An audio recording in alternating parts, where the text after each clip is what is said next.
මේකත් අපේ tech channel එකට හදපු තව tool එකක්. මේක අපි ඇත්තටම පාවිච්චි කරන්නේ මෙන්න මේ විදිහට කම්බියකින් බටේ ක්ලිප් කරගන්න ඕන වුණාම මේකේ ක්ලිප් කරගන්න කියන්නේ ඇත්තටම සාමාන්‍ය අඬුවකිනුත් මේ විදිහට ගන්න පුළුවන්. නමුත් ඒ අඬුවෙන් අපි මේක අදිනකොට ඇත්තටම මෙතන කැරකෙනවත් එක්කම තමයි මේ ඇදෙන්නේ. එතකොට සම්පූර්ණ කම්බිය ඇදෙන්න කලින් මෙතනින් කැඩිලා යන්න බලනවා.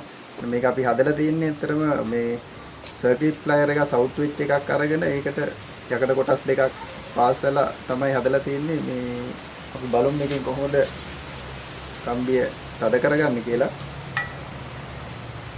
ඉස්සෙල්ලා මේ විදිහට වටේට ඔතලා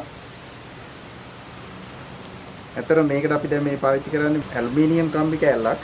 ඇලුමිනියම් කම්බිය කොහොමත් කැඩෙන්න බලන හින්දා අපි ඒක බලට මේවා කරලා පෙන්නන්න හදන්නේ. මේ තියෙන පොඩි සිදුරට මේ කම්බිය දානවා.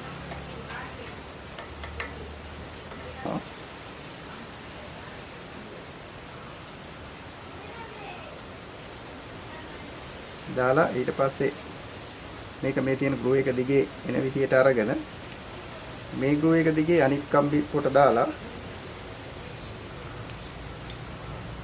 අපි මේ විදියට ඈඩ් කරනවා. එතකොට මේක සම්පූර්ණ තද වෙනවා. තද වුණාට පස්සේ අපිට පුළුවන් මේක එමීට අඹරන්න. ඊට පස්සේ මෙතනින් ලේලා